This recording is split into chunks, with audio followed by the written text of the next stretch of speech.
Welcome back, Typhus here again, and today we shall be trying to complete the quest for the Earth Tyrant.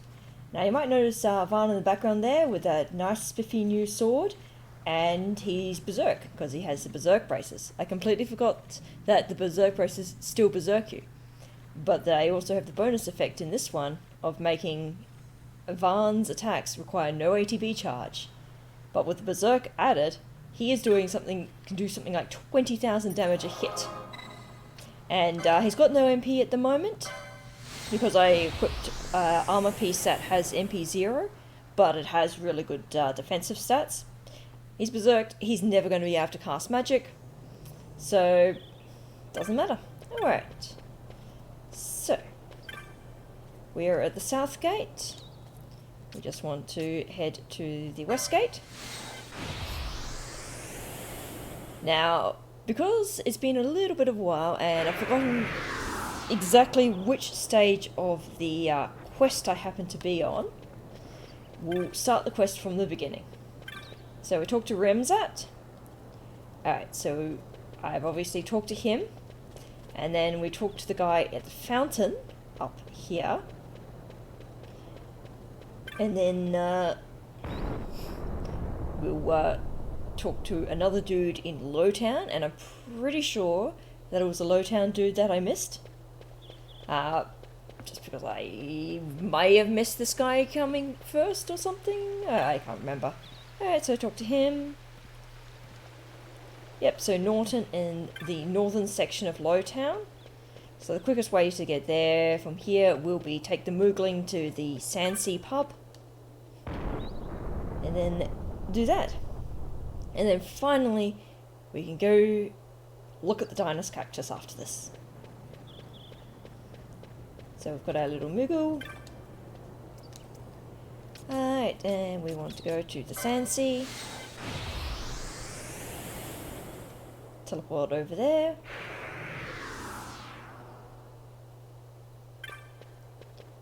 Alright. Yep, just head north into here, and the entrance is just around the corner here. Yeah, so our plan of attack, game plan is, we know where the airship key is, and we know where the route of transit is.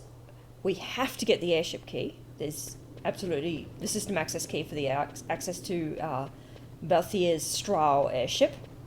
That's non-negotiable. You cannot complete the game without that, because you can't get to Pharos or you can't get to the Bahamut. Alright, so we just need to go down here. This looks like our guy, Northern. Alright. Yeah, so he mentions that we need the wind vein, split up into two places, and it's under one of the giant Dynus cactuses. So now we head back out and head to the Wester Sand to get the Dynus cactus. Yes. So yes, this we have to do because we've gotten the hint from the Moogle. We know that defeating the Earth Tyrant equals the system access key. We have the wind globe, which is part of what is required, but we still need to find the wind vein. If we're super lucky, the wind vein will be hidden within the Dynus cactus. If not, then we progress to doing some more hunts. I guess, because at the point in time, our hunts are most of what we have left to do. Or either that, or the check is hidden behind other checks. So, if the Dynus cactus doesn't yield the wind vein, and yields something else, then I will probably do the hunt that's in the Bahrain Passage. I have got the Bahrain key. I could also do the... Actually, I might do the hunts that are in Bujerba, because there's two hunts there. I am keeping the mini-map up so I don't get lost. Alright, so I know I need to go into this area. Up here. And then I head north, well, south on the map, but I keep thinking it's north. Because it feels like north from the entrance that I exit out of. I don't know. Sometimes the directions are a bit screwy. And then we just hug this wall. So, there is one treasure around here, but I can't see it being worth trying to hunt down. And Varn will just do his own thing. You know, at the moment it's just like, we'll just sick Varn on whatever enemies happen to be around, and unless they're a flying enemy, they're gonna die pretty promptly. Even Barsh here, sorry, even Barsh is doing close to 10k on these. These are weak enemies, so you know, if you go to say the Necrohole Nabadis or something like that, it's a higher tier area, and then things are going to be a little bit different. Right, so no enemies, no things here, so we just go to the Dinos Cactus. There's something buried in the roots, and we have poison and a recurve crossbow. Okay. Either way, you still have to check the Dinos Cactus to progress the quest. It doesn't allow you to skip checking it, even if it doesn't yield the item. It's just how it works. Alright, so we'll head back to Rabanasta. We'll hit the clan hall up. I never accepted the Gilgamesh Hunt. Which, honestly, nope, doesn't matter. I can't do the Gilgamesh Hunt anyway, because I don't have the site key. Gilgamesh requires the site 11 key and the site 3 key to be able to access him, so I can't do Gilgamesh. So I won't bother picking him up.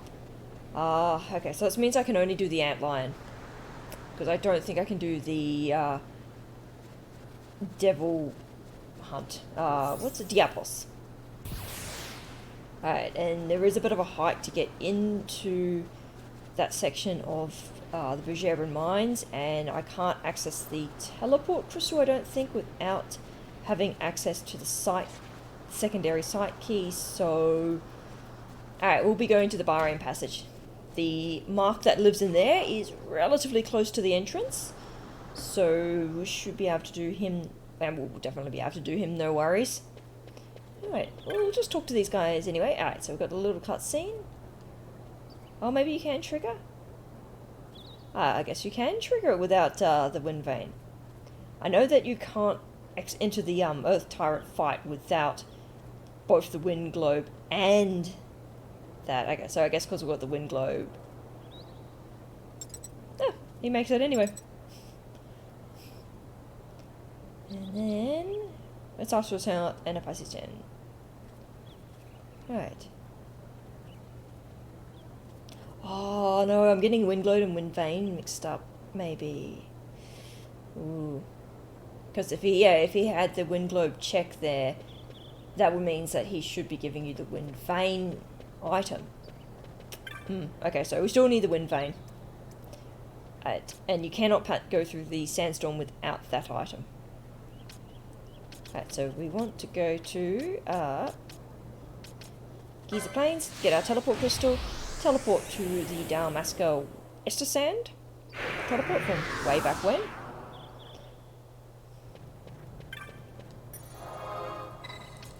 Oh, that's right, I do have access to another shop. It's all the way at the top because I got to it early, Ester Sand. So I've got 14 teleport crystals, so I should probably try and keep a little bit of a track on those. Right. And so we'll head out here. With Varn's damage output, yeah, the bosses are not going to be an issue. There is also an Esper in here.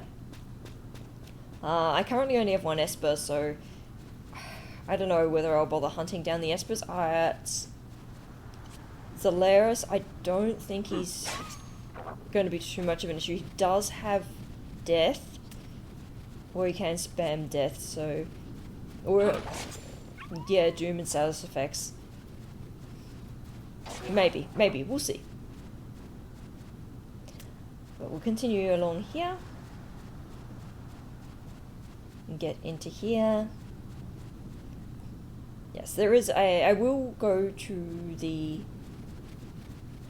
I will go to the treasure chest. That's... Well, not treasure chest. So we've got the door. There is a shop that's in the end here. Its inventory is the same whether you access it now by backtracking or whether you are accessing it when you're going through the quote-unquote story section. Alright, so we've got 4 treasures in this area. That's quite good. All the electric points for the mimics are still active because we technically haven't gone through here yet. Even though normally if you're coming through that entrance, you have to have already been through here. Because normally you would be backtracking. Alright. So we will be sort of coming back through this area. Now this is an area that does actually have mimics that can mimic and fool you.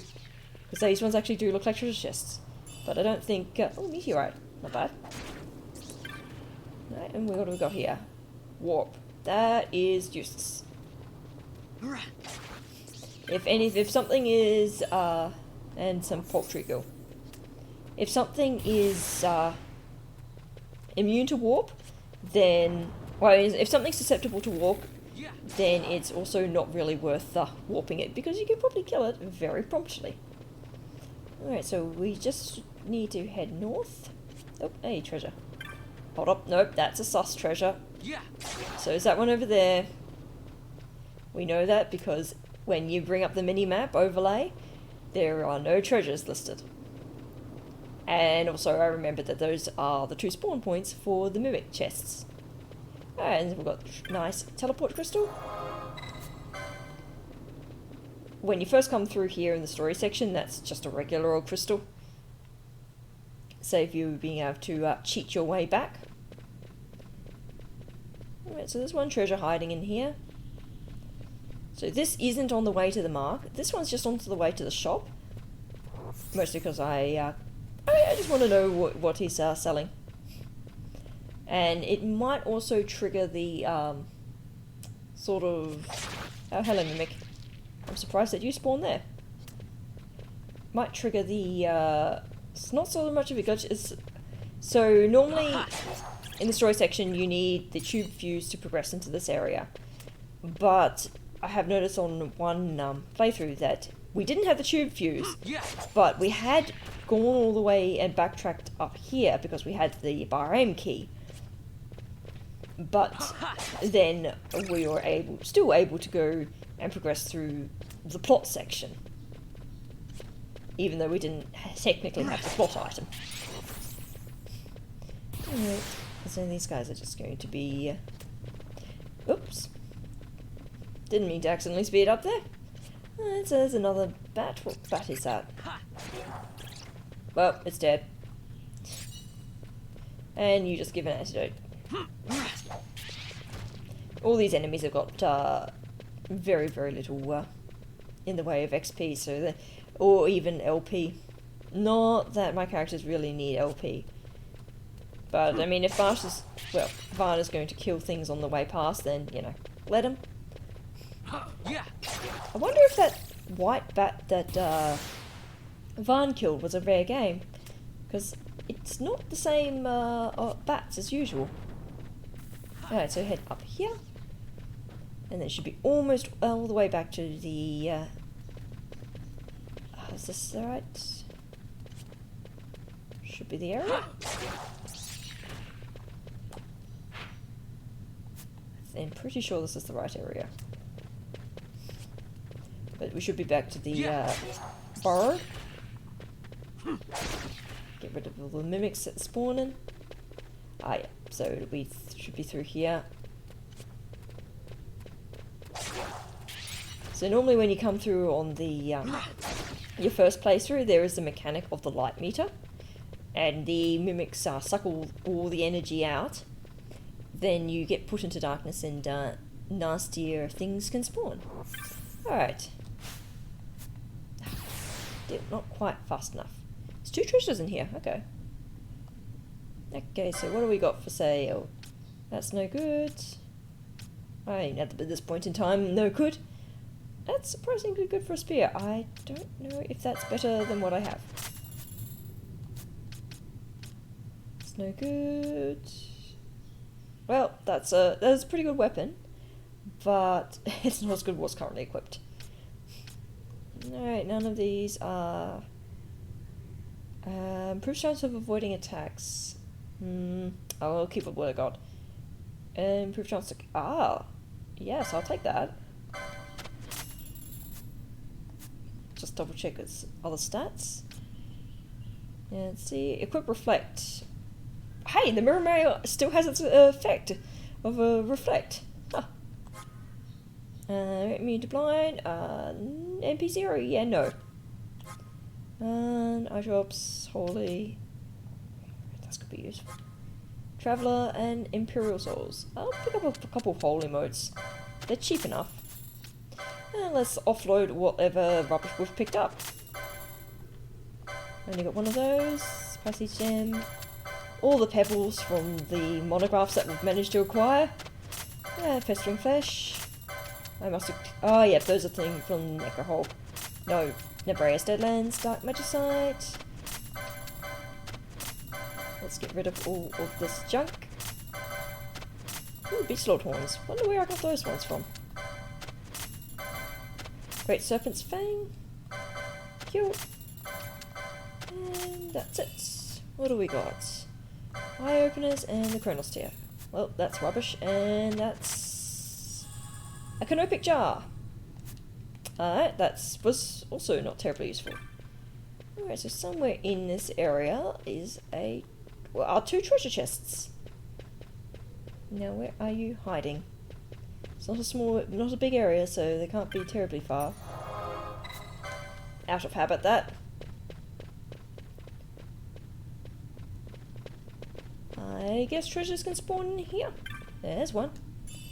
Glimmering robes. Ooh, that's different. Wait. And that's ether. That's not a usable ether, that's just a sellable item. Well, let's see what stuff we've acquired. So that's... okay, so he's in there for multiple kits. That's not super useful, given that... oh, I see, it's got a massive magic power boost. Well, given that magic power does boost the damage of a sword, he can keep that for the moment.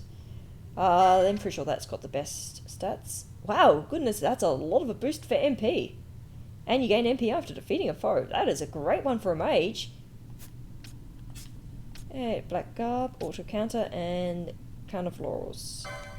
Alright, so that one had a really good boost to attack, which is why he's got it. Chakra Band. And given nothing at the moment is dishing out super duper damage, is that better for you? Nope. Oh, that boosts your strength. Yeah, 40 defense should be fine for what I'm taking on. That extra MP though will be useful, and also the extra strength will be useful. May as well just kill things deader. Alright, so now we have a little bit of a hike back. So I will catch you later again in the more open section. You guys don't really need to see the long hike backwards. Alright, now we're back at the junction and ready to head into the new area to go hunt down the both the Mark and the before I forget, the Mark and the Esper, and then get out of here. Now, this area I have may have accidentally pre-explored it. Did have a little bit of an issue with recording there, so just re-recording the section. I realised at least before attacking the boss, so haven't lost any interesting footage in that respect. But yes, we do need to head back here, and it is another day, so if I do repeat anything that I have mentioned before or forget something, it's because it's been a different day. Stuff happens. But we'll be continuing along here. There's still some treasures in here. Haven't found anything useful or super duper duper worth noting. There's only one item in this area left, and it's kind of a large area, so I'm not going to go hunting for it. Varn will just do his usual thing of obliterating whatever he happens to spot. He'll eventually catch up when he's done having his fun. Bombs here are nice and passive. Well, technically they're only passive for a little while until after a time they do actually go aggro. Or obviously when you hit them they go aggro. Alright, just get rid of a few more enemies. And I do have, no ATB charge on both my guys now, so they're going to be shredding through the enemies pretty well. And yeah, that 20k damage is rather good for Varn. Alright, so now down this area, there should be a trigger somewhere along here to sort of block through the rubble. You can't cross there, but you can. There is a prompt somewhere along here for triggering some machinery which will move some stuff along. I just have to find where exactly that dang prompt is. Because this is an area that I don't go through super duper duper often, so I might have forgotten a little bit about it. See, there those bombs aggroed. Alright. And there is the precarious cut. Right, excellent. There's the prompt. Just have to wander around and find it. And now we can walk across here. Into... down here. Massive ass underground lake over that away. And some more dead skellies. Right, and then we just continue. If you are doing the Nabra fishing minigame, which I'm going to say most of you probably had not, because it's a fishing minigame and doesn't have any super duper notable rewards. Let's just see if there's anything there. In that little back area there, you can encounter Gilgamesh. There's a few other requirements for triggering his presence as well, like defeating him in his hunt, but you can trigger him and get the Muramata fishing rod. It's a cute little cutscene as Gilgamesh is thinking, it's like, oh, I've got the awesome super duper sword of legend. Beat you to it, nya nya nya. Opens the treasure and it's like, it's a fishing rod. What is it? This is dull. And then just gives you the fishing rod. Alright, so we are in Western Annex? Yes. So there will be a there will be the mark somewhere along here. And he's a bat, but unfortunately I will have to do a little bit of setup for him, because I forgot that the bat, even though every other bat in the game, oh man, so many enemies. Even if every other bat in the game is not considered a flying enemy, despite them flying, this particular bat is. And there's a lot of skellies here. Right, so I think he should spawn somewhere around here. Yep. Oh, he's blinded him. Let's give it that blind. Alright. So for the bat, I will have to switch Barsh to having his spear, and Varn will have to go back to having having his dark one. I'll just bung on the no MP ring and he'll be set to go. I just have to work out where the okay, so then he'll be up here further. There he is. Alright, so there is our vampire bat. And now we've just got to very quickly switch out our stuff. Alright, so two-handed, storm spears, dragon whisker, yep, that's not a very good one. Only 34. 50 I think is the best. 51. Yeah, that was the best one we have. Holy Spear? No. Obelisk? Nope. Well, that's got good strength. Huh. And good evade. But the attack's way too low. Alright. And switch out the Berserker Braces for... I need to quickly give you this access to the Sage Ring. Alright, so Sage Ring, where are you located? There. Convenient. And I'll take the Battle Lore as well. Each Battle Lore increases their strength stat by 1. Alright, and remove those Berserking Braces. Double check that I have the Gambit for Bravery attached to you. Yes. Alright. And Barsh is still going to be able to do a lot of damage to you. Hopefully this guy doesn't... Oh hey, I've still got Bravery attached to him. Hopefully this guy doesn't absorb Darkra. That looked like he absorbed it. Oof. Alright. Gambit, you...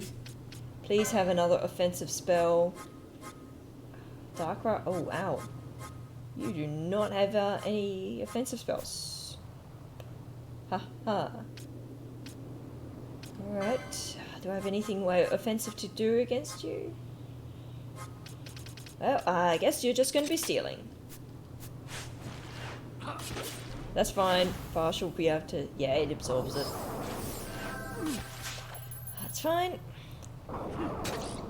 Barsh will be able to deal with it. With his no ATB. Okay, we've got a Pebble. There's literally nothing that Varn's going to be able to do against this thing. And level up. Yep, that guy was not terribly difficult. Even with only one of my guys actually being able to damage him. Alright, and let's get that. Oops, let's get our equipment back. And you had the two-handed Kakenui. And everything else is good. And I don't need to adjust any license or anything like that. Unless I happen to get another flying foe. Okay, so continue along here. Through the hordes and hordes and hordes of undead. Okay. There's a lot of things spawned, but they aren't infinite spawning. Ooh, treasure. I see it, so I might as well get it. Giltos. That I am probably never ever going to use, even if I have access to it. Because it just does not going to do anywhere near as good damage as what my guys currently can output. Varn seems to also be poisoning the enemies, because I know Varsh doesn't have poison on his weapon. Huh. I guess bonus, there's poison on his weapon, if things manage to survive the physical attack. Alright. Don't need to save, and then through here will be Zelera, the Death Serif. Oh, okay, no, not quite. Oh, yep, just in here. This guy, he steals in status effects, so it could go bad or could go really well. If I can damage him down quickly enough. This battle also has a time limit, but yeah, that's not going to be an issue. He's braces against attacks. Okay. So this guy has, I think, a sort of... Okay, he's going to be dead. Unless this attack really wrecks my day. But he does have a sort of unique thing into him where his minions sort of buffer damage from him. But Varn just shreds through them fast enough with that OP weapon.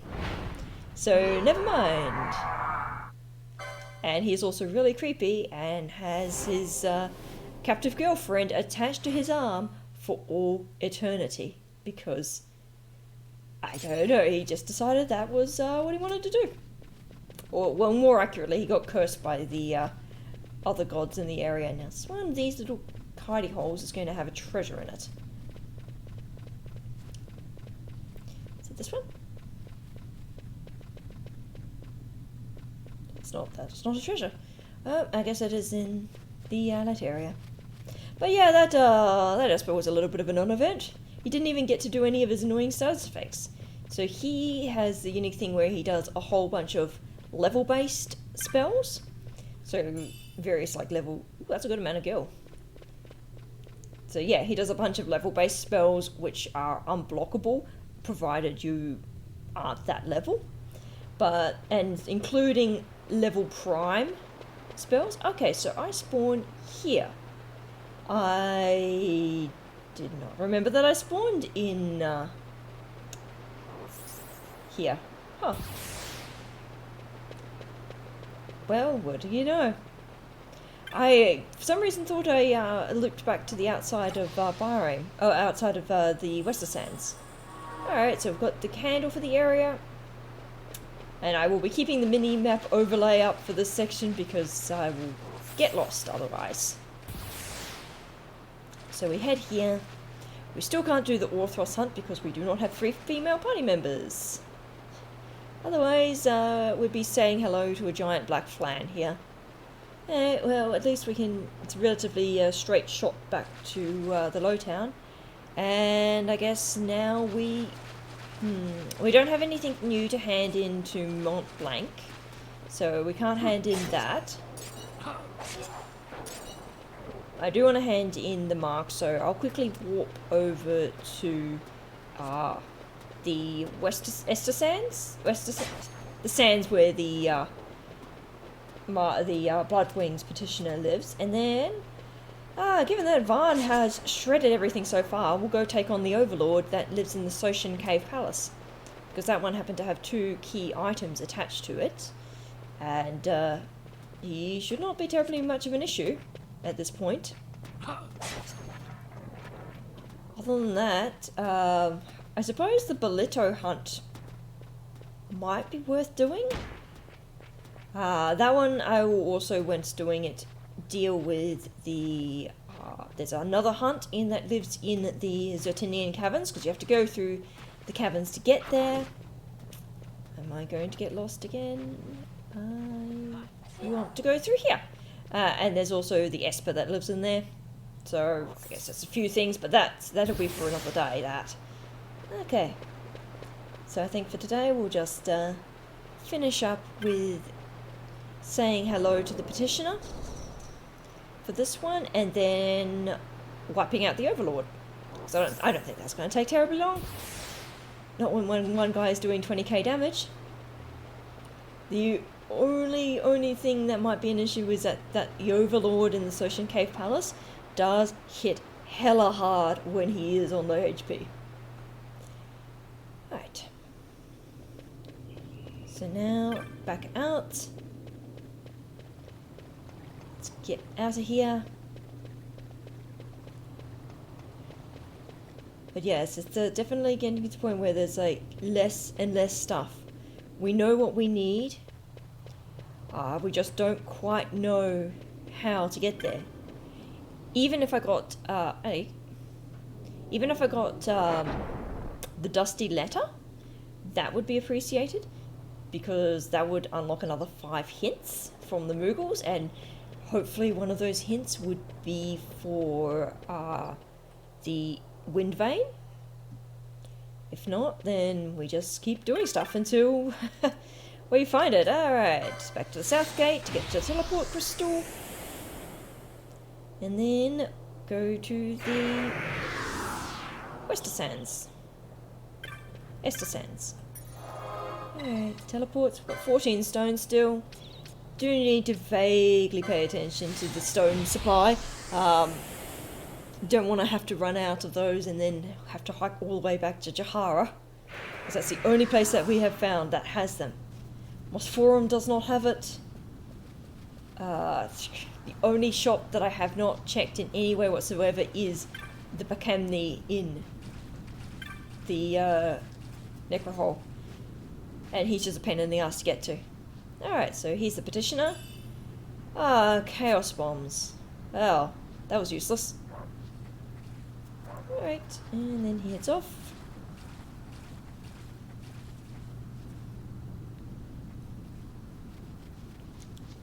And then we will go Just double check what you've got. Yeah, nothing of interest. Ooh, bubble bells. That does have bubble. And I am rich enough for 2 of those.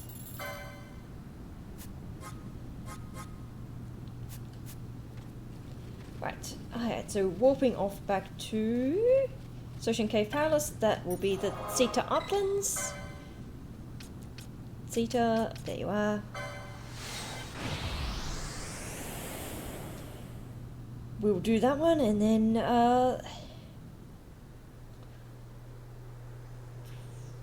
honestly, oh, actually, yeah, I can talk to these guys, because I've defeated the Mandragoras. I forgot about that. And they can give me some stuff. 2, not use Danusha. I'm going to quickly make a hard save, and see why on earth they're so not used. As far as I know, I've not encountered any glitched items in this before. Although the Danusha is... okay, yeah, because it's a special bow. Don't know why I said not used. Interesting. Because I have, when I played the randomizer, like Chaos Randomizer, but not the opener world one, I have had it where things like magic spells can be in random treasure chests, and when you get multiple spells in a single treasure chest, it'll say X spell, but not really, in brackets. But yeah, it's odd that the Danusha bow was listed like that. But anyway, back through this area and into the very, very beginning of the Soshin Cave Palace. Ignoring all the Krurls that are living around here. We don't really care about them, they're not going to give that much XP, and, you know, I'm pretty sure we saw that we were at level 60 something, so, you know, XP's not an issue.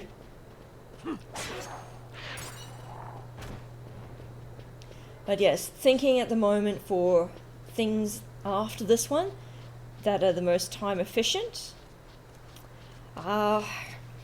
Most stuff does involve a bit of a hike, unfortunately.